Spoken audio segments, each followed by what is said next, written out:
Welcome back to another explainer. Today, we're diving straight into one of the most fundamental mechanisms of the entire universe.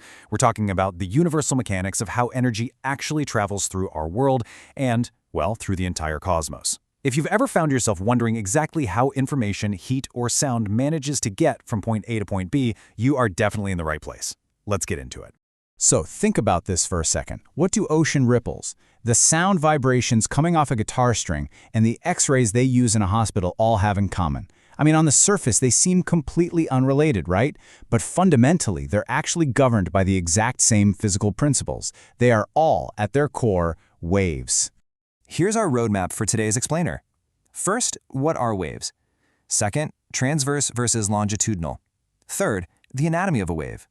Fourth, when waves collide. And finally, electromagnetic waves explained. Section 1. What are waves? The invisible movers. All right, let's dive right in. The absolute golden rule of wave physics is that a wave is essentially a disturbance that propagates in space. It transfers energy from one place to another without the actual transport of matter. So the energy moves, but the matter itself, it really just wiggles in place. Think of it kind of like a massive crowd doing a stadium wave. The people, which represent our matter, they just stand up and sit down. They aren't running laps around the stadium. But the wave itself, the disturbance and the energy, that travels all the way around the arena. And this visual right here brilliantly illustrates that exact concept. Looking at this collection of connected springs, if you suddenly pull and release the spring at one end, you create a disturbance. Now, because that first spring is physically connected to the second one stretches, which pulls the third, and so on. The push gets transmitted from one particle to the very next. So the disturbance moves all the way from one end to the other, but each individual spring is just executing a small, localized oscillation about its equilibrium position. The entire system is not being bodily displaced, literally just the energy is traveling. Section 2. Transverse versus longitudinal waves. Perpendicular versus parallel.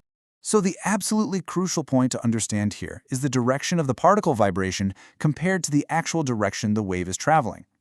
On the left, we've got transverse waves. This is where the particles vibrate completely perpendicular to the wave's direction. Imagine a string that you flick up and down. The wave itself moves forward, but the string is just moving up and down in crests and troughs. And because this requires shearing stress, transverse mechanical waves basically only propagate in solids or on the surface of liquids. Now on the right side, we have longitudinal waves. Here the particles vibrate parallel to the wave direction. This creates areas where particles are tightly bunched together, which we call compressions, and areas where they spread apart, known as rarefactions. Sound is a purely longitudinal wave, and because it relies on volume elasticity, these waves can actually travel through solids, liquids, and gases. And hey, here's a pretty fascinating fact for you. Ocean waves are actually this complex, incredible combination of both longitudinal and transverse motions.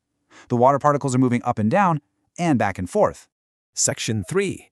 The anatomy of a wave. Breaking down the math. Now, to really understand how waves work, we have to know their anatomy. Wavelength is, well, exactly what it sounds like. It's the physical distance between two consecutive identical points, like from crest to crest. Frequency is how often those waves pass a specific point every single second, and we measure that in hertz. Wave speed? That's simply the distance the wave covers, divided by the time it takes. But I want you to pay special attention to amplitude. This is the maximum displacement from the neutral position. And why does this matter so much? Because a greater amplitude directly translates to more energy being carried by that wave. It's literally a measure of the wave's punch. And that brings us to the wave function. This equation we're looking at, y of x and t equals a sine kx minus omega t plus 5, it is an incredibly powerful mathematical tool. It lets us track the exact displacement, y, of a particle at a very specific location, x, and at a highly specific time, t. Because waves are inherently periodic, we use the sine function to model that rhythmic simple harmonic motion. And that a, right there at the very front of the equation, that is our amplitude, the variable that dictates the maximum height of the wave. Section 4. When waves collide, the principle of superposition. You know, what's truly fascinating about superposition is just how shockingly simple the underlying rule really is. When two or more waves overlap, you don't just get absolute chaos.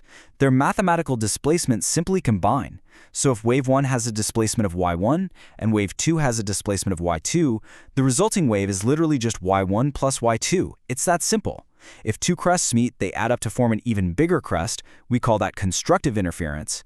But if a crest meets a trough, they subtract from one another, which gives us destructive interference.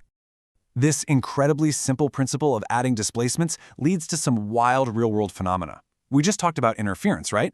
But what if you have two longitudinal waves of the exact same frequency and amplitude traveling in completely opposite directions?